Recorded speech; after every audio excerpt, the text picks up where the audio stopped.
Let's reshake the hand. Oh, man. Maybe I'll just end up starting from here anyway. We'll see. That's fine. Either way. Yeah. We can talk about Bolivia again. There was so much that we just talked about. That was exciting.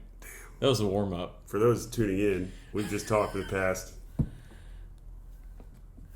20, 15, 10 minutes. Hey, I warned you. I told you it wasn't professional. Yeah. And Paul just looked over and said, "Ooh, I forgot to push record." I had the audio rolling. But we're back. We're back into just talking about what you do. Photographer, I was asking you if you knew Matt Jones. Matt Jones was on our Bolivia trip. Yeah. And he's still doing photography, but he's taken on a couple other jobs that's kind of pulled him away from that. But he was like committed, man. He didn't break out a rod one time. There were times where 2:30, we've been fishing all day. And by the way, we got Austin Stapleton here. If this ends up being the only version, we'll see what happens. So Austin Stapleton, just a heroic man of mystery and whatnots, photographer guy of the people for the people. Happy to be here for the people. Happy to be here. But so he didn't fish much. Have you ever done a lot of trips like that where you kind of know that if you put the camera down, you're probably going to miss something? Is that always on your mind? I think it is in some ways. Probably more so. Yeah, I don't know. I try to make sure, going into the job, I either have to be I'm not going to fish at all or hunt at all. Yeah. Which comes very few and far between. Yeah. Well, especially with turkey is kind of your big deal, right? Yeah, I love turkeys. Turkey's probably the number one thing that I'm fine with not shooting. Yeah. Like a gun. Yeah. Just because so much of the work and everything like that is getting the bird in and watching it and interacting with it. And I'm not using I'm using a long lens, but usually when I'm taking photos, they're in range to be where I could have a successful hunt. So you kind of already get that with it. As far as fishing and stuff like that, if I see somebody miss a fish, it's gonna bother me. Yeah. Not that I'd be better at it, but it's one of those things I usually try any trip or any job. One, I think it's something unique in the way I shoot and maybe the way I look at things, just because I like to fish and hunt way more than I love to take photos for the most part. Yeah. And so I usually try to make sure I either have time on the front end or the back end to get my fishing in, or I just go crazy. Well, yeah, that would be I guess you can also, if you're doing some client work and they want you to spend a day, 2 days, you're like, okay, I'm probably not going to hunt on that. I guess it just depends on the situation. It just depends on the situation. Majority of the clients I work with, it's almost part photo, but also part me doing the subject or doing the activity and stuff like that. So, yeah, they kind of want you to be doing a little bit of both. Yeah, for the majority of the part. If not, I still think I get my stuff. Yeah. If I miss a shot, it's pretty rare because of that reason. Yeah, I hear you. Yeah. I hear you. And you do a lot of stuff for Mossy Oak. Yeah. That's kind of been a long time friend of yours and client of yours, or however that works. Yeah. A little bit of both. Yeah, probably. A little bit of both. They're some of my best friends in the world. And where are they out of? West Point, Mississippi. And how did you get to know? And before we ask that question, I feel like there's a lot of people in music, fishing, hunting, where if I say your name, they're like, yeah, I know old Austin. Yeah. It's crazy how many people you're kind of connected with, and that's obviously by just the kind of caliber of person you are. You're entertaining and fun to be around. It's kind of hard to not want to be like, who's that guy? So. But how did you get to know the Mossy Oak guys? I got to know them through, really I was working primarily at Yeti when I was living down in Austin. Yep. And doing a lot of stuff with the Yeti guys and going on a lot of trips and doing photos for them. So some of my work was kind of getting out and about in the mix. And then had some other mutual friends. I was working with Dawson Leak a ton. Okay. And so he was good friends with, Daniel Hayes at Mossy Oak and Neil, and was doing a little bit of stuff for them. And then met Daniel just through really talking on Instagram and talking about photography and books and ideas and just kind of a little bit of everything. Yeah. And then it's probably... Were you as into turkey hunting then before you kind of met these guys? I was in probably different ways. Yeah. I turkey hunted a lot. I duck hunted a ton. Okay. I deer hunted a lot. But definitely that company shaped a lot of the company in whole, but the people that are there shaped a lot of like, you know, ways I look at conservation and ways I look at hunting, ways I look at turkey hunting, especially. That have fallen in with other ways I've, you know, looked at tarpon for most of my life, or looked at, you know, different things like that. But they're good people. I was actually doing a shoot probably a few months after I met Daniel. COVID hit. About a year after I met Daniel, COVID hit. Okay. And so all the Yeti stuff was totally done for the year. Couldn't travel. Went back to Knoxville. I was living in Austin. Started turkey hunting. And that was that spring. That was that spring. Yeah. So I just was in the woods, getting out of. I thought I was definitely going to get COVID and die. Be like the very first one to catch it. My luck. So I like complete out of touch with everybody. And Daniel had sent me a bunch of stuff for turkey hunting, and then, you know, rolled into that elk season and was working with another company as well. Good people, just different, you know, competing brands. And Daniel had written me a letter like, hey man, we just want you to have a piece, gave me a hat and stuff, and like a piece of our family history. Cool. Don't care if you work for whoever, like you always have a place to stay. And cool. You know, and just really, really good family owned company, and good, you know, conservation. So how old is Mossy Oak? Mossy Oak was just the late 80s. And it's still in the same family? Same family. The That's Hayes awesome. family, yeah. Yeah, a lot of people I think that it's like from 1930 or something like that. I would assume so. A lot of the ideals and, you know, the thought behind it came from, you know, Daniel Neal's grandfather and Toxie's dad. Toxie. His dad's name is Fox Hayes. That's a great name. And so a lot of stuff they learned, and how Toxie started the company was from his dad. So okay, you know, and it just started with just a camo design. Yeah. Like did they have any idea that they were going to license it, or were they making their own products at the time? Yeah. So Toxie basically, there's a lot of better videos out there probably than me telling the story, but Toxie basically wanted to become invisible in the woods because he just loved being in the woods so much. Yeah. Wanted to be invisible to animals, you know, and like basically the whole thing is like picked up a fistful of dirt and created a camo pattern to make it, you know, look like he was invisible in the woods. Which was Bottomland, which is the first. Were they the pattern. first ones that went away from like army type camo? And one of the first. There's a guy started the tree bark camo, I think, a little before. But you know, back then it wasn't like you start something and it was mass everywhere, like everyone knew about it. Yeah. You know, they're basically door-to-door salesmen for camouflage instead of using old army. A lot of snail mail back then. Yeah. That's cool. But yeah, so I love working with them. And then you also you kind of, I was going to say weaseled your way into, maybe it's true or not, but the music industry too. Weaseled my way into, yeah. And is that kind of what led you maybe to go to Nashville? Not really as much. Most of the music guys I know I met through hunting before, or doing, you know, photography or something like that. Okay. Thomas Rat's a really close friend of mine. We met through Instagram like years ago. He just reached out wanting to know about a camera. Because of your photography? Yeah. Isn't that cool? Yeah. It's not a prideful thing. I think people are like, how did you end up? And I'm like, honestly, I just met him through doing the same stuff that they do. And he seems like a nice dude. I mean, great dude. Yeah. One of the best guys I know. Really, really great dude.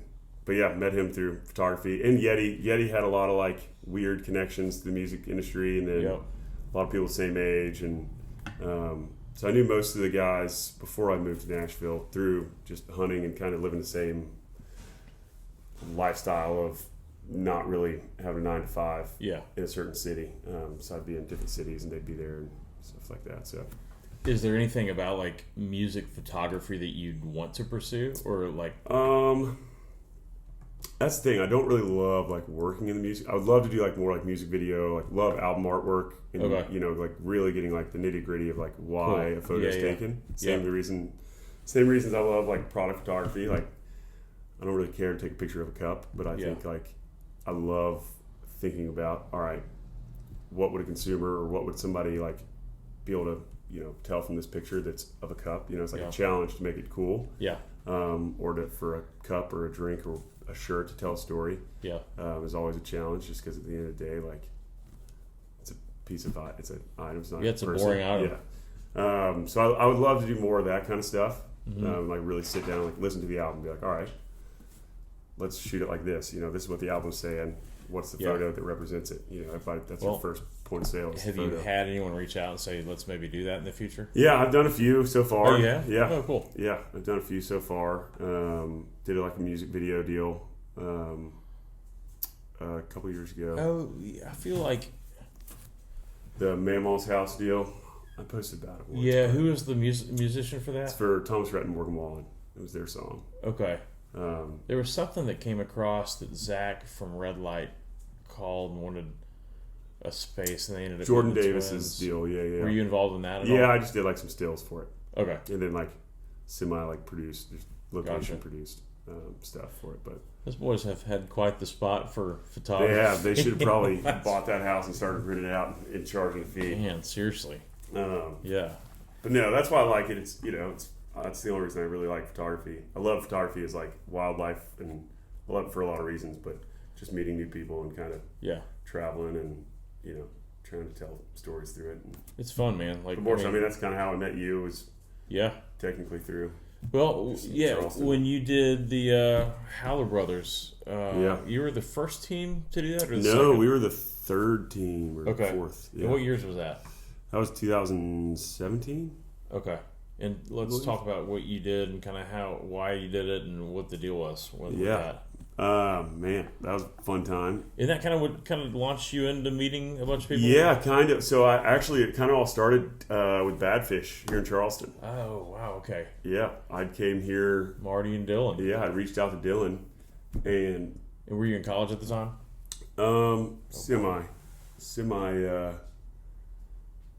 We still rolling? Yeah, we're good. We're rolling. Semi was in college, was kind of skipping college a lot. And where were you at school?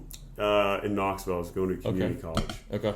And I was guiding out west in Colorado, doing whitewater in the summers, and I'd come back and was kind of at a point where even growing up, I had some friends like that made it good in either music or sports and stuff like that, and I'd go on the road and see them and kind of saw this life of like, okay, so you were getting pretty dope, like you're getting aimed towards the light of just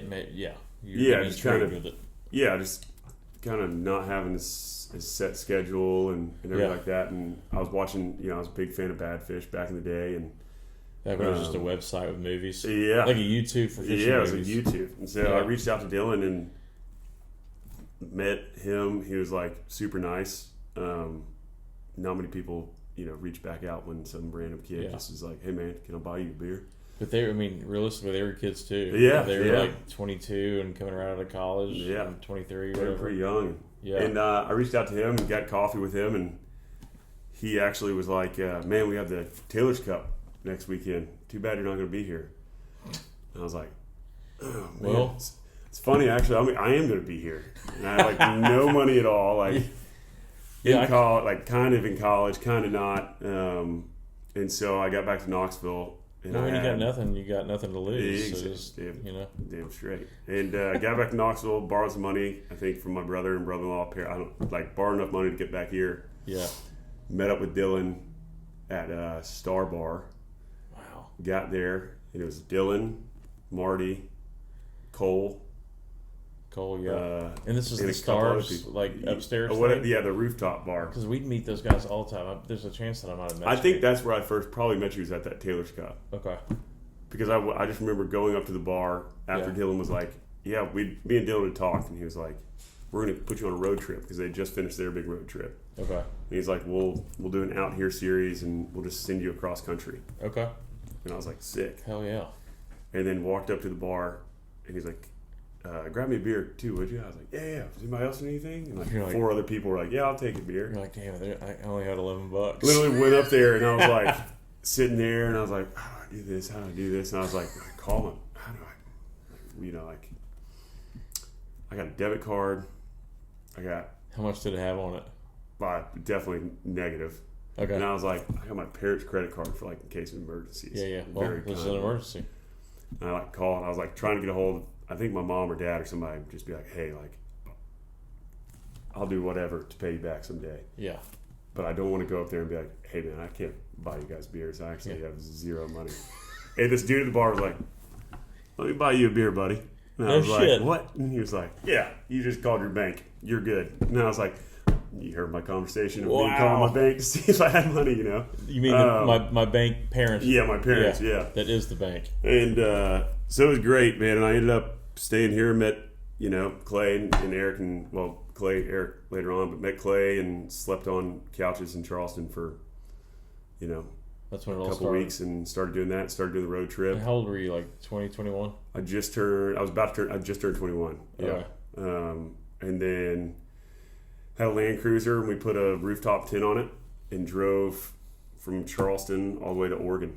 Really? Kind of like back and forth. Did pretty much the route that I did, the privateers route. Like, went down all the way south. And what was Badfish trying to get out of that? Probably a lot more than what I gave them at the time. I'll be honest with you guys. We didn't do anything. We just drove. I was just me, and it just kind of, I was just like doing social media check-ins, and kind of later on we did similar stuff with Yeti. Okay. Doing like stories, like 10-page stories, and then one post. Okay. Check-in on the Badfish account, and sleeping out of a rooftop tent. So it was just all social media like check-ins. Yeah. Okay. And like a couple brands, Free Fly actually like gave me a couple stuff. I met them back then. Met George briefly. Okay. Like all these guys that ended up, like George, one of my best buds now. Like, yeah. Very early on, met him just briefly as I was traveling through, and then really started kind of networking. Probably out of more so boredom of being by myself and fishing by myself. I was just reaching out to people on Instagram. Yeah. And back then, like, you could reach out to anybody and totally they would see it, and, you know, they'd be like, you know, I got lucky with some really, really kind people that were like, man, don't camp. It's freezing cold. Like, I have a guest house, or, you know, come sleep on our couch. That's kind of how this industry's always been. 100%. Did that in Austin. Like, went down to Austin, met Rick. Like, walked in there, and he like looked at me, and he was like, "Is that a Badfish hat?" And I was like, "Yeah." Did they have the hacienda thing at that point? That little office with the store built? Yeah, it was like just being built. It was like a garage. Oh, yeah. Okay. It had just been finished, and so me and Rick talked for a while, and then, you know, I ended up doing the Badfish trip, and, you know, I was supposed to be. I was like living out of my Land Cruiser basically for I forgot how many days it was, but went from coast to coast. And then after that, me and Dawson Leak were doing photography and videography for all these lodges. We just go to a lodge and be like, hey, we'll stay here for 5 days, be clients. So you were like just kind of connecting one job off the other one? Yeah. Piggybacking, right. Okay. I think at one point, me and Dawson, during that little time frame, after I got back with the Badfish trip, there was like about a year between. Okay. And gotta get a picture of you while we're done. Just keep talking. Yeah. Sorry. And tell me if I keep talking too much about myself. No, you're doing great. Telling my life story here. And but no, you know, me and Dawson were going to lodges, and kind of now most lodges have this, you know, camera guy working there. We were doing a lot of hunting lodges, and so I had the fishing background. He had more of a hunting background in the industry of, like, you know, clientele. And, you know, we'd go to lodges and stay for 5 days and be clients and hunt and everything like that, but take photos and videos of each other doing it, or the guides or whatever. And we kind of both had guiding backgrounds as well, in a way. And so privateers rolled around, and we were like, we got nothing else to do. And they had done it for 2 years. They'd already done it. Yeah, they'd already done it for a couple. Okay. Yep. And so Rick and Sam Slambo, you know, he was year one, wasn't he? He was year 2, I believe. Okay. Man, I just really want someone to be year one and just say, yeah, I was year one. I keep forcing. Yeah. No, we came after. But they had reached out, and Rick was like, hey, you should apply for this if you want it. Like, you guys can do it. You know, you're kind of doing it already in a way. Yeah.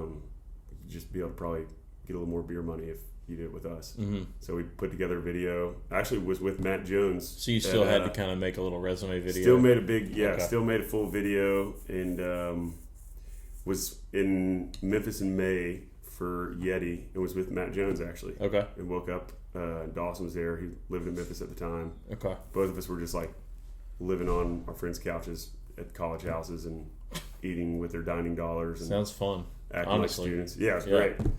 And then we got, you know, text and said we got the job, and Cool. You know, that was a huge thing for networking as far as work wise for me and Austin. Same. Just kind of trying to carve it out in a different way than people had done it in the past, making videos and, you know, being goofy on camera and stuff like that. And but that was cool. I was a huge, you know, Dylan. When anybody asked how I got into photography, I'd say, you know, my uncle's a photographer and all these things. You know, Dylan gave me a huge chance of, you know, putting me on the road and just kind of being a good friend more than anything. And that's one thing about what I've prospered from in this industry is just meeting so many people all over the country. Yeah.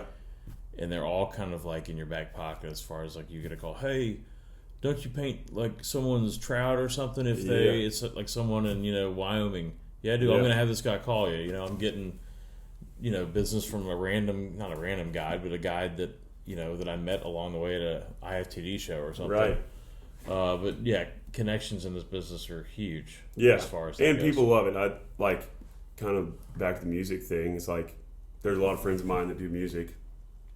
Majority of the time, it's friends I've made through the outdoors or hunting and fishing because it's like a shared passion that anybody can have. Yeah. And there's no like, you know, there's people that are more talented than the others, but if you love it just the same as a person that spends 365 days a year doing it. Yep. You know, there's no measurement of like, oh, so a lot of those guys and like, especially with like Haller Brothers, I met a lot of people through Haller Brothers because they were watching videos and, you know, they love fishing content or whatever. And it's just it's an industry, obviously, you know, like the outdoor industry, but, you know, I would say hopefully majority of people that work there, I think times are changing a little bit, but hopefully people that work in it, you know, are there for the reason of they love the outdoors. And you know, me having an apparel business, whenever you could find someone that was young and hungry and entertaining, you could usually get them a little cheaper too. Yeah, you know what I mean? So we work pretty cheap. There's a benefit. Both people are getting a benefit. You're getting to fill in your resume of things you've done. Right. These companies are getting these people for a little cheaper. For sure. And you know, and you end up making more connections, doing bigger stuff that brings them more money in the future. So right. It helps everyone. You know? For sure. And everybody's enjoying it. You know, like I can't believe this. So you're telling me this has been a 9-year run? Like you've only been doing this thing for 9 years? Yeah. You're about to turn 30? About to turn 30. Like I would think that I've known you for like 15 or 16 years and like you're about to turn 40. Like it's crazy that I got a lot of grades in my head now. Yeah, but it's more about how much stuff you've packed in 9 years. Yeah. You've done a lot of stuff in 9 years. I tried to, man. I got super lucky with kind of what I was saying earlier, like really good people in my corner and pushing for me early on and opening up doors that I would have never, you know, gotten to open up myself and connecting me with the right people or connecting me with people that might not have had anything like to help me with, but they would just be like, hey, you'd be good friends with them, you know, and then later on you become really good friends and then, you know, you meet somebody to work with. Well, for example, you're here this weekend for a myriad of things. You came to see your buddy Chase Rice play. Yeah. And I was like, man, Austin, you got to meet my buddy Wes. Like, for the same reason you're saying people want to introduce you to, I wanted to introduce you to Wes because I know that you never know because he might meet Chase and all these connections are just, that's what they are. And Wes is such a good dude and a good musician. I'm so glad you got to see him play music. I hate that I wasn't here. Yeah, incredible. So that was just cool that connection happened. You just never know what's down the future. For sure. But everything went well with the show, though. Did your buddy sound good the other night? Yeah, it was great. Good crowd? Was there a good crowd? Great crowd. He called me like a couple days before. It was like, hey, you got some friends in Charleston. You have an unlimited number of guests you can bring. Come on, bring them all. Let's have a party. So yeah, cool. It was really fun. Pretty cool venue. Yeah, that's the first time every time I've ever been here. Is right out the window back office. here. Yeah. Just when you can do sound check. I'll be in here sitting painting. They'll start sound checking around 2 or 3. Whatever band it is, I'll be like, sounds pretty good. What I'll do is I'll come down here and I'll get back at like 7 or 8 and park in the back. I can always park back there and I'll bring a little bottle of wine and sit up on the 3rd terrace up there and I'll come paint for 20 minutes and go listen to music for 20 minutes or I'll just open the window and it's awesome. That's perfect. There was a metal band here last summer that I couldn't even do it for 10 minutes. It was like the bass was just it was I'm out. Can't do this one. Yeah. But they've got some really good bands that play here and it's great to just open the window and hear music while I'm in here painting. Yeah, it's perfect. So looking forward. Yeah, I was bragging at pretty much everybody that's there. I was like, yeah, pretty big artist is actually around the corner right there. That's his office. See it? You can see it from the distance here. You can see it in there. He's pretty big deal. Yeah. Pretty big deal. Well, very cool. You got any other kind of any sort of concert events, anything that you're looking forward to this summer? Nothing too crazy. What's kind of like your Nashville outdoor plan in the summer? Like, do you get out and fish much on like the Cumberland? Or I try to. Honestly, not as much as I thought I was going to when I moved there. Yeah. But I'd like to do it more. My uncle learning kind of how to fly fish on the Caney Fork. Oh yeah. Which is outside of Nashville. Yeah. He was a guide there and part-time guide, and really, really, really cool river. It's changed a lot. Now there's stripers up in there. The dam's kind of messed up, so the big stripers have rolled through there. So there's like 30-pound fish, and so there's no trout left. Then probably they're eating. I think the big trout are still there, and they're still, dumping them in there fresh out of the hatchery. But cool. Yeah. So how far away is that from Nashville? The Caney is like within an hour. Oh, that's you can be on the Caney within an hour. Okay. Floating. So. And what about? Is it the Tennessee River that runs right through town? No, that's the mighty. That's mighty Cumberland, right? Yeah. Right through Nashville. Yeah. Is that worth is that a bass fishing situation? I think people do. Also, that's gonna be really bad if that's not the Cumberland, but I'm pretty sure that's the Cumberland. Hey, it's some sort of navigable American river. Yeah, it's been a long morning. Oh man. Days, but I think it's just like a pretty trashy river. I'm sure people bass fish it and stuff like that. Yeah. So if there's somebody out there that listens to this from Nashville that's like smashing the he'd call my favorite fishing waters trash. Well, 7 people are probably going to listen to this, so it's got to be 1 of 7. Oh, that's and all right. The odds are we're going to be clear on that.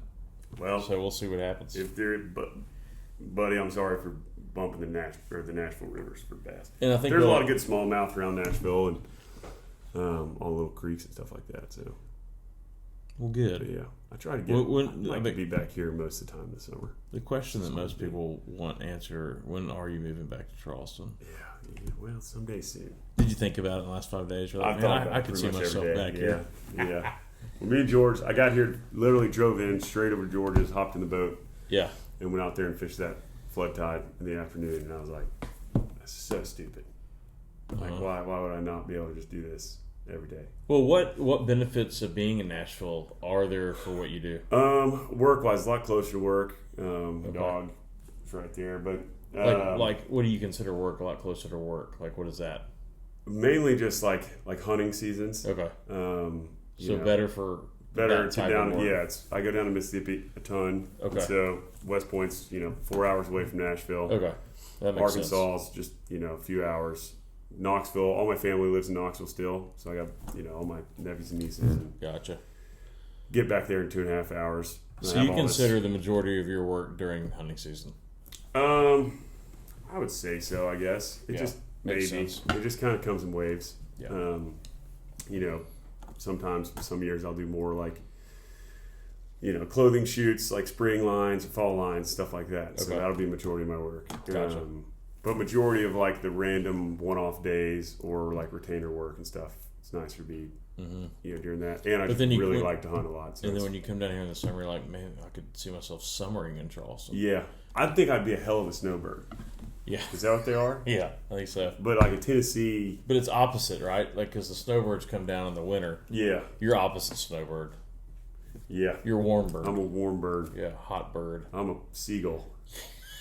Exactly. So yeah, speaking of that, what'd you do this morning? You had a little project this morning? Yeah, went and I'm trying to do. I just spent 10 days in New York. Big bona fide. Saw that. Yeah, the Windy City. Bona fide city man now. Yeah. 10 days is a lot too to hang out in New York. 10 days was a lot. I've never been to New York. I'm a 2-day guy in New York. Yeah. I can move there for a little bit. Okay, so you're intrigued by it. I'm extremely intrigued how like creative it is. Yeah. I've never had like that much just creative influence that like I wasn't searching for, that just kind of like appeared, You mean just like the hustle and bustle? Like, I think the hustle and bustle and everybody doing their own thing and like kind of not giving a damn. Yeah. I think it's obviously really easy to care what other people think in any industry. Yeah. But when a lot of it is either part of my stuff is like consulting in a way, so like community marketing or something like that, you obviously care what people think, but especially like when you're in art, like you care what people think about your art much. And so up there's just no one gives a shit about what you're doing. Mm-mm. And it's not in a bad way. It's not like, hey, I don't care about you. You could probably be out there doing a nude photo shoot, and people would just be... I mean, there was people doing TikToks of burning themselves with, paints and whatever, and like as an art form. And no one gives a... No one cared at all. And just kind of move away and walk on. And so I think that was super inspirational to like start shooting more... Really out of your comfort zone. Out of my comfort zone, but more so like... for 9 years, there's majority of it has been for brands, and I haven't like picked up my camera a ton to like just shoot passion projects. Mm-hmm. And so, I'm like, man, I loved taking my camera out on the boat. I used to take pictures of every fish I caught. Yeah. And then I got so like kind of burnt out and like I just want to fish. Well, you just take it for granted too. Yeah. Like I've already taken 50,000 redfish pictures. Yeah, and so. And just shooting projects for myself and, pushing them out and not having to have a brand attached. And, I'm not making money on it. But at the same time, it's like I'm enjoying life and it's giving me, fuel for myself, and which is super important. Well, what took you to New York in the first place? Kind of see a buddy of mine. He's lived up there for a while. And someone I know saw you up there, or I saw... that you connected with someone that I know. I can't remember who it was, but it was some Instagram. Who'd you go to a baseball game with? Cole Purswell. Oh, okay. Yep. Y'all ran it? He just happened to be Cole's, there? Yeah, they were living up there. Him and his wife were living up there for a few weeks, or for a few months. And then whenever he got up there, I introduced him to one of my best friends, Sam. Yeah. And they started hanging out. Because I saw Cole in May in New York. Okay. Yeah. And so they started hanging out, becoming friends, and that's like my favorite thing in the world, is seeing my friends hanging out with each other. Because he's out. I mean, he's kind of up there on his little island, and probably needs as much help in that. I mean, not that you can't meet people in New York, but it's probably nice to have someone. For sure, like kind of setting up someone on a date or something. You trust them. Yeah. So I set them up on a date, two married men, and they hit it off. But they had some other random mutual connections, and like. First day walking in the city, me and Cole are walking around, and I run in on the street in Manhattan to a dude that I went to college with. It was just like, how crazy is that? It's New York, baby. Yeah. But what? And everyone, you meet people up there that were just kind of, I don't know. It was a great trip for me, and cool. I was kind of going up there for that, kind of like get away a little bit, kind of see something new, spend some time with him, my buddy Sam, and it was cool. So I literally. Up there, while I was up there, made a list of projects I wanted to do. Mm-hmm. Oh, that's cool. And shots and shoots that I wanted to do that had zero, affiliation with anyone other than my own work. Mm-hmm. To try to start selling some prints, maybe some more, and do more like fine art. Is that kind of what spawned your idea of we're not really doing what we actually planned on doing here, but that kind of what spawned? Yes, for sure. That's like number 3 on the list. So, gotcha. Doing some photos with you, and we're really hammering that out today, are we? Really are. Yeah. Got a late start. This morning was not crabbing. I was sharking. Yeah, so let's hear about that. That sounds cool. Yeah, it was neat. It was a cool experience. My buddy Evan at Crosby's has always told me, you got to go out with Shark or Joe.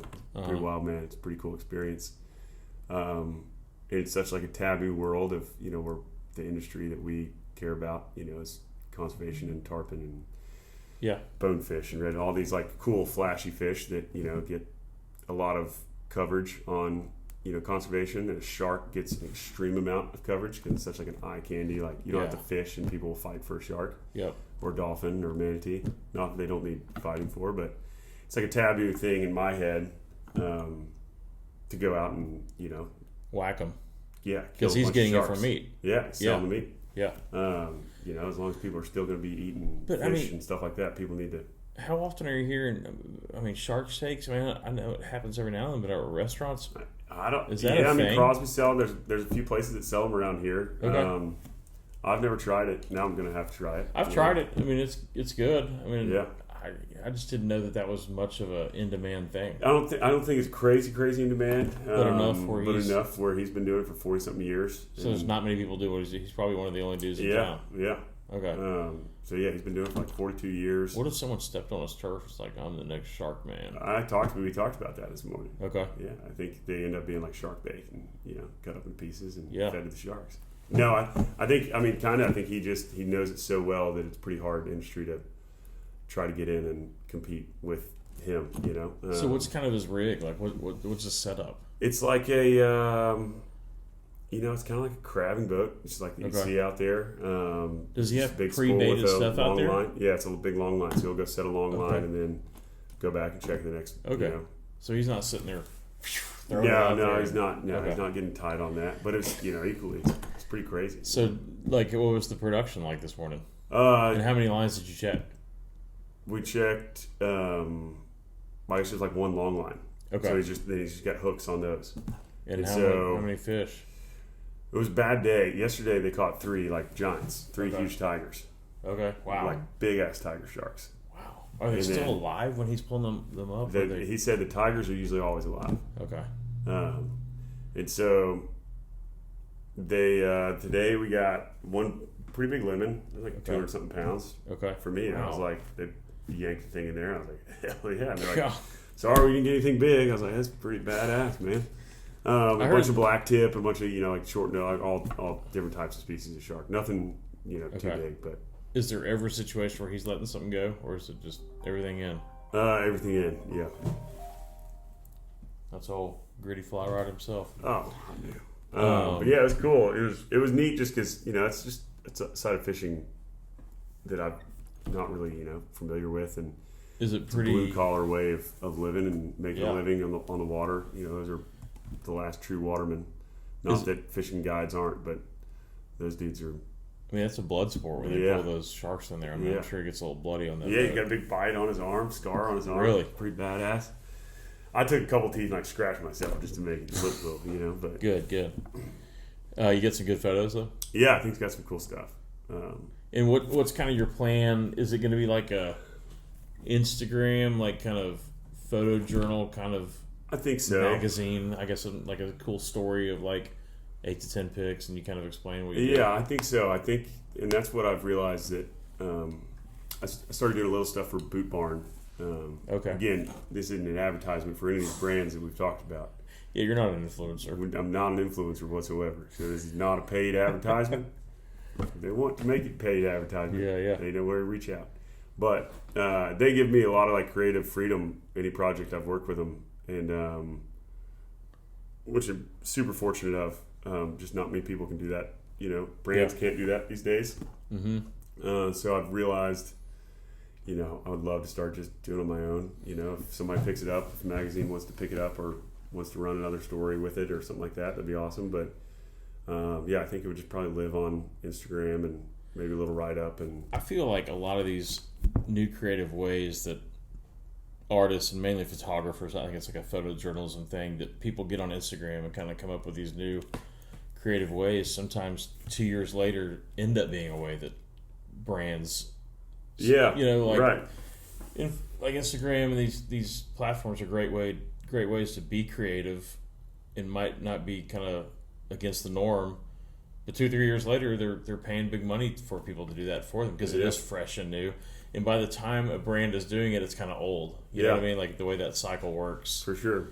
And just the the freedom of your like creative side, just to like, I don't have to do this, but I can. Yeah. And I can write about whatever, and there's nothing holding me back. Yeah. And I'm doing this more so for myself. You think it's kind of because you're about to be 30 and you kind of feel like you need a direction? Yeah, I think I'm like, not that you haven't had a direction, but for yourself. For myself, I think I've gotten like lost in a lot of ways, and like one of those like work wise is, I'm shooting these whatever journals or something like that, and I'm like, I don't even really care about that. Yeah.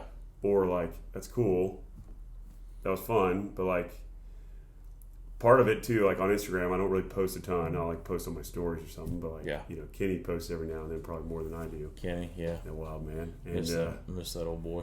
Sometimes I do. He was out this weekend, I think. I saw him on King Street, actually. I saw him at the concert the other night. he's crazy, man. But well, doing more like Instagram posts. Usually, it's like, oh man, people think I'm trying so hard. If I were to like write a story about this, I want to, but like, yeah, and like literally going up, to New York and seeing friends that are doing that stuff, where I'm like, why not? Who cares? Well, you're probably trying to balance that thin line between being someone creative, doing it for yourself, and being an influencer. Right. Like you got to kind of find that gray area. I mean, I think the world of the influencers has kind of gone away a little bit. Yeah. I don't think it's so prevalent out there. I don't think so either. I used to get asked if I was an influencer. Well, you kind of swam through the waters of when that was kind of prevalent. You'd go to the IFTD show and there'd be all these people like, who are you people? Yeah. Like, and they're just trying to kind of get what they can. And and there's a world of photographers that were like that too. You'd be on a skiff and you'd be like, you have no clue how to cast a rod. Yeah. Which is fine. Yeah.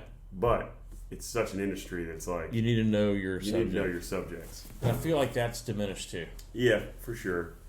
And there's positives and negatives. I think there's a lot of cool new looks that people are getting with using photographers and people that are different. But I think there's a lot of loyalty, with things that have kind of gotten thrown out the window. Maybe save a buck or two, or just hitch your wagon to somebody else. But yeah. I think the full circle thing is happening though. Where I think brands are hopefully wanting to be more. How we look on time? We're looking good. I don't know what time it is. 1:35. We'll wrap it up in the next 5 minutes. Yeah. Because I know some photographers that got out of the business because a lot of young guys were coming in and and it's like, I mean, to me, like I'm trying to do more consulting, like branding consulting, and whether that's would love to do more like product consulting and community marketing stuff here and there, and for brands, and get I'm not very good at getting paid. Usually I'll just try to set people up, and then I'm like, dang, probably should have tried to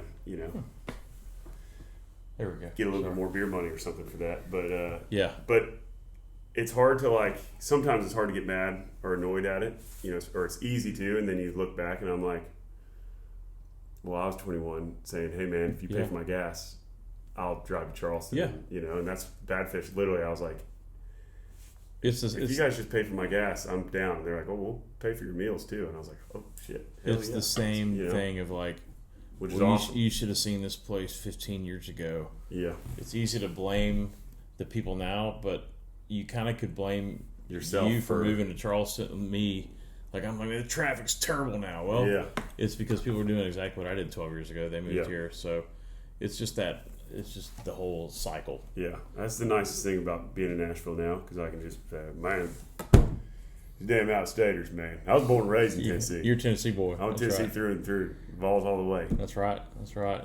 But no, you're definitely one of the people too that meeting Dylan, meeting all those guys, like meeting you, the Taylor's Cups and the Taylor's Balls, and all the balls, and doing some big balls. Yeah, we've had some good big balls too. A lot of karaoke's been sang together, and there's a lot of things that have lived life together. You got anything to say about Dylan's new little Axel Rush or something we're doing here? Yeah,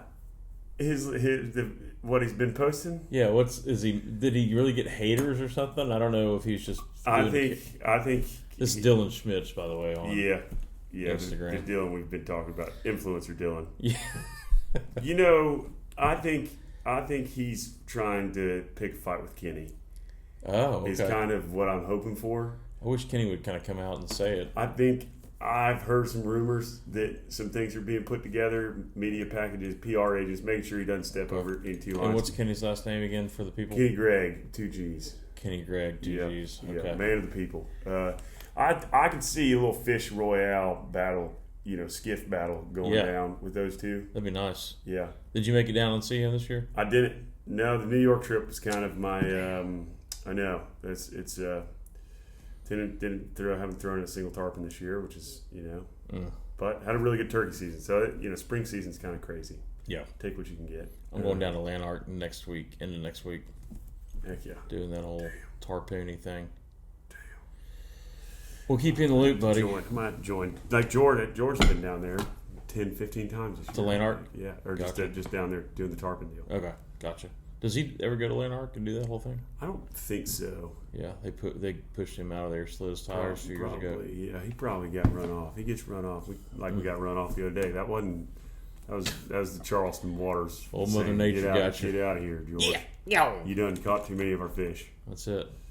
But no, you're one of those guys, Paul, that I'm very thankful for. And well, I always love it when you come to town. I hate when we can't hang out enough. It's just not crazy. Enough time today. They're not there. So just to kind of sum this up, what's that saying? You kind of fuck around in your 20s and in your 30s, you kind of finally figure out what you want to do. Yeah. In the 40s, you get good at it. In the 50s, you make money from it. So right. We're in that zone. We're about to start your little 30s zone. Yeah. We'll see. Yeah, I'm excited to see what happens, buddy. I'm too. It's been Let's get artsy. Yeah, I think I'm ready to get a little bit more. I've done so much stuff on my own, and I never put it out. Yeah. And I think living in Nashville has been a really cool way, like getting to write a couple songs with friends, and that's awesome. Like something that I've always loved to do, like poems and stuff that I've never really pushed out, or kind of keep close to myself, and pushes that like creative like openings of like, wow, this is enjoying life. It's not about money or whatever else, but money's sick. Well, I think in my 30s when I started taking this seriously, it took me 5 years to finally call myself an artist. I thought I was like imposer guy. Yeah. And it took me a long time to put my stuff on Facebook because it was kind of Facebook at the time. And then after like 3 or 4 years, I was like, no, fuck it, I'm an artist, dude. Like that's what I'm doing. And it takes a few years to when you decide that that's the route you're going to go. Right. It takes a few years to put some stuff out and start feeling confident about it, where you can finally say, you're not just a photographer, but you're an artist. You know what I mean? Right. So I think that time will obviously come when you start doing all this stuff. Yeah. Well, hey, put it here, buddy. Hey, brother. Thanks for having me on today, brother. Awkward long handshake. Hey, brother. Thank you for having me on today. We can put some dubbing music over like, they're going. There they go. There they go. Okay. Oh, I thought we were going to keep going. Sorry. No, appreciate it, though. Hey. Thank you. Thank you for your time, Paul. And I think what I'm going to do is I'll probably put that first segment at the end. Like, tell people, hey, you can stick around. Well, let's just tell them now. Hey, you can stick around at the end and hear the 10 minutes that weren't videotaped. Stick around. Listen to Paul talk about his badass fishing trip he just went on and all the bug bites on his hands, and how sometimes you can be a helicopter and sometimes you can be a boat. Join us next time. Let's clap on that. That's great. I feel like we could do several other episodes. Where's the... Oh, yeah. Can't figure out what the lens is. Anyway, next what we have is what I like to call bonus material. Since this is a very, big-time production, a lot of money spent on this. I screwed up and wasn't filming the first 13 minutes. So if you want to listen, great. If not, it's just going to be audio with a couple just hot pics of Austin just being himself. And actually talked about some pretty good stuff. So check it out if you want. Otherwise, appreciate you watching. Y'all be good now. We'll see you on the other end. Just tell me when we're rolling. Button's a little sticky. Mm-hmm. So who you meeting at 150 down at old? Oh, can't tell that. You got a tight schedule here in Charleston, don't you? It does get pretty tight pretty quick. Hold on. Folks, sorry about that. Oh. We're here with Austin Stapleton, currently of Knoxville, Tennessee, and Nashville, Oh, same thing. Yeah. It's the same state. It's one of the Villes. Yeah, it's the Villes. Vols country, God's country, as they say. It's a Tennesseeville, and sorry about that. Nashville, you're from Knoxville. From Knoxville originally, yeah. Thanks for being here. Hey, thanks for having me, Paul. I mean, just the fact that you took time out of your day. You've been here about 6 days. I've been out in the jungle, and I missed you the first few days, and just really happy to have you here. Well, we missed you too, Paul. Sounds like you had a pretty good action-packed couple of days, though. It was good. A lot of good music. A lot of friends. Yeah. A few friends were out of town, but like yourself. But got some fishing in. Chased the jacks in the heart. Did you? Well, in the what? In the ocean. In the ocean. Yeah. Oceanside jack fishing. Okay. I'm pretty ready. I don't live here anymore, so I'd probably be a real asshole to do it, but I'm kind of ready to start showing all these jack spots. You know, there's about 12 boats out there the other day. What's funny is when, I mean, it's not really a secret anymore. Yeah. But when I was in Bolivia, I started seeing the temps here, and I was like, and I heard also in Florida, like in the like the Vero, Jupiter, and all that, they're like, man, the jacks aren't here anymore. So it just tells me that they start running up. There's a lot of them. So I figure it was about time. Yeah. Did y'all hook into one? No. Yeah, 8 refusals. So you saw them eating though. Yeah. They were active. Yeah. I think they're just getting tough. So much pressure. Yeah. I mean, every single boat you saw casting at them. Yeah. I feel like you kind of have to accidentally fall into that these days. Yeah, there's a couple guys that I feel like are just so dialed on it that everybody knows the go so it's like yeah, for sure. Sure as hell in George Douglas though. I'll tell you that much. I haven't seen that man catch fish in a while. Man, he's a good angler though. He's a good angler, good guy. I need to get him in here one day and just have a little sit down. Yeah. You think he'd do that? Yeah, maybe. Yeah, maybe. After a little home team trip or something. Yeah, get him lubed up a little bit. Yeah, I can't help but notice your hands. So here, let's see here. So that's what a few days in the jungle will give you. Here, it's actually probably better on this camera. That is wild. It's like that on my legs too. I just got back from Bolivia, and that's why I missed you the first few days of your trip. And we can get into the Bolivia trip as well. But it's all on my legs too. Now, there's a buddy of mine on the trip that he's like allergic to like my wife is. If she gets like a no-see-em, it like inflates. Is that a no-see-em bite, or is that no? It's a different. Gnat? It's a type of gnat, but the thing is, you cannot feel them. Like that's my casting hand. Right. I didn't get many on my stripping hand because they're constantly moving. So you're constantly fishing all day. There's not a lot of standing around time. Yeah. And so that's my casting hand. So it just got annihilated. And a lot of the guides wear the sun gloves because that protects them from the bugs. And the thing is, these things sit in for a couple days, and then they really start itching after a couple days. I think they like impregnate the skin with something, and it kind of hangs out, and then all of a sudden your skin just wants it out because they have little black dots on all of them, and like every day it just starts this new process of your skin trying to get rid of it. I mean, these things will be here for probably 3 weeks. That's wild. It's not the price you pay. It's the price you pay for a good time in the jungle. Yeah. How many fish did you end up catching? So the whole thing is pretty wild. So traveling, I did the math and kind of wrote down in my journal the process of getting there until you cast a fly rod is 3 days. You don't touch water or anything until 3 days have passed, because I traveled to Miami, sat there for 6 hours until the rest of the guys from Dallas got there. Chili's 2. Hit that Chili's 2 for a few beers and some chips and salsa. I'm here to tell you, Chili's has the best Chili's chips in and Bolivia? salsa. No, this was in Miami airport. Okay. Sorry. Best chips and salsa, Chili's. I'm just going to go ahead and let the people know that right now. I like the tape. So, and then our flight was at 10:30 on Bolivian Airways, which is the most mutt airline you've ever dealt with. There's no online check-in. I got a window seat. The seats are tiny because they're trying to pack as many people to Bolivia, and they don't fly them every day. So, oh my God, for 6.5 hours, I'm just cramped in there, and then you get there and at the hotel at 7 a.m. You have to sit in the hotel for 24 hours for any missing flights and all that stuff, and then the next day you leave. There's 2 groups that leave at 12 and 2. So then you get to the lodge at the end of day 3 of travel, finally get settled in, fish. And we did the heli deal at Pluma Lodge. And for all these years, they've only done it where you just fish out of a boat in front of the lodge. And those boats are poled by 2 natives. There's a guy on the front and the back, and there's a guide and 2 anglers on this tree trunk that's probably 25 feet long.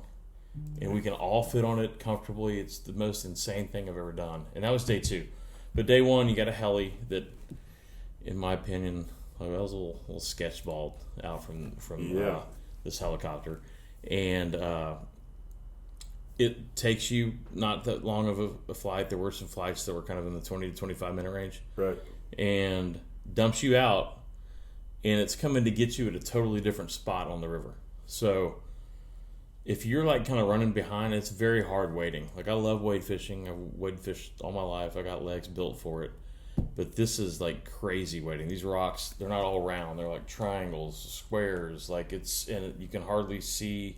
You can only see halfway in the water. It's still kind of clear, but yeah. So you can't really tell what rock you're about to hit, and you're banging your shin, and then your guide says, "We are halfway behind. We must catch up." So 1:30, you got 2.5 hours until you got to get to the helicopter. You've only done halfway because you've been fishing the whole time. So when he says that, we started trucking, and when we were like a mile out from the exit, and I was cashed, dude. My legs were beat, and I was fried, and it was a hard day. Like I'm sitting there thinking, people come on this thinking they're coming on like some fishing vacation. Yeah. But it's like boot camp, man. And those guys are used to it, so they're way the hell up there, and you're just like slogging through the water, and so day one kicked my ass. And I was kind of sour a little bit about it. I was like, what the fuck's day 2 going to bring? Like, what's day 3 going to bring? And it actually got easier as the week progressed. I just happened to get the hardest beat on day 1. Yeah. And what they also said is, I didn't hear this, or my guide didn't offer to explain, is there are opportunities to call the helicopter to come, like you can cut the beat shorter. Right. And if you can find a nice sand point where the helicopter can land, then you can just do that. But our guide on day 1 never offered that. Oh, that's strange. And man, we walked for like an hour and a half of just straight walking and no fishing. But day 1, we caught tons of fish. It's essentially, I assume, have you done it before? I've never done it. No. So take a trout stream out west.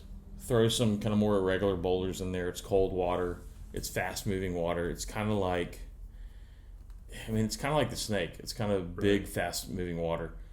And you're fishing for saltwater fish in a freshwater stream.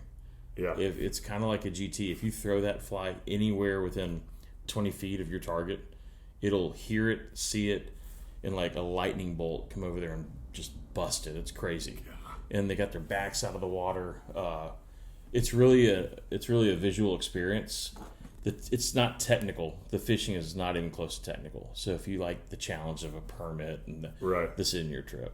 It's kind of sounds like my trip. Yeah, no, it's the hardest part is the waiting. That's wild. And Tom Petty couldn't have said it better, Yeah. Wow. But so that was kind of the trip in a nutshell. Yeah. You can do the hybrid where you're doing 3 days in a boat, 3 days in a helicopter. You can do all heli. You can still do all boat. The helicopter definitely adds to the price, but at the end of the day, the jungle isn't my deal.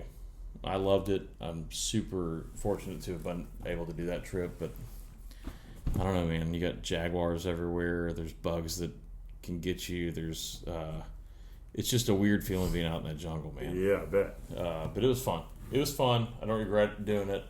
I don't know that I'll be going back anytime soon, but there's just a certain adventure for everyone, Yeah, like 100%. Like one of the guys on the trip, that was his 4th time to go, and 2 of the guys couldn't wait to go back. Yeah. I'm over there hiding in the corner, kind of like, y'all can have it, man. Y'all can have it. What would you consider like those fit? Like a GT would be the closest kind of deal. As far as like GT, even a jack, I've seen a jack just blitz the shit out of something, but yeah, something along those lines. Yeah. Because what they're doing is they're pushing bait up, kind of like dolphin do here. Right. They're kind of strand feeding these bait fish into the shallows, and it makes the bait fish get all disoriented, and then they just sit there and wait for the bait fish to come back, and they just annihilate it. And their backs are out of the water, and they're huge, man. These fish they're kind of similar to redfish in kind of size and structure, kind of the way they look. So it's very optically exciting to watch them push those bait fish around. Yeah. Some guys got some drone shots of them too, so it was neat. Oh, yeah. It was neat. Is it something that's ever been kind of on your list of places you'd like to check out? Yeah, a friend of mine won a trip there a couple years ago, and so we had travel past the airport to get around there and stuff like that, and looked up a couple of places you can go fish and stuff like that near there, but we ended up not going. I'd definitely be a bucket list trip just to knock off. There's probably a few that are above that, but and I kind of think you have to do at least the hybrid heli if you're going to do it. I can't imagine the boat really is cool, but 3 days of boat and you're day 4 in the boat and you're seeing everyone lift off in a helicopter. It's kind of like, it's kind of defeating if you didn't have that as an option. But yeah, it was fun, man. It was a lot of fun. Well, it seems like getting back the right time. Oh man, to be happy. The trip back was long. Yeah. It's not quite as long as going, and the hotel there is super nice. Yeah. Everyone's fancy in Belize. I mean, not Belize, Bolivia. Like, people are dressed up. It looks like New York kind of in certain spots. Like, we went out to dinner one night. The ladies look like they're dressed up like in Charleston. Like, I was kind of expecting kind of a rundown deal in Santa Cruz, but it was top notch. Like the Windy City. That's right. Well, so you got any? Do you have any trips coming up this summer? Not really anything crazy. Coming back here a decent bit, which has been fun. Yeah. Are you going any more this summer? I'll be back here late August, Labor Day weekend. Okay. Turn the big 3-0. Oh yeah. Yeah. That's Labor Day weekend? Yep. Okay. Yeah. Need to plan a little fun. Do we still have some planning to do, or you got that all planned out? Yeah, probably some planning to do. Okay. I start planning it, and then something else happens, and then. Well, I knew that we had talked slightly about maybe doing something, but you just got to let me know. Yeah, I will. Either way, I'll be here to celebrate it with you, whatever you choose to do. Oh yeah. So you're a photographer, man. Yeah. Sometimes I kind of forgot we were rolling. Just like listening to your story. That's right. Well, yeah, man, photographer. So, do you know Matt Jones? Yeah. So he was on this trip. Yeah. I feel like he does a lot of those kinds of. Yeah. He was the one that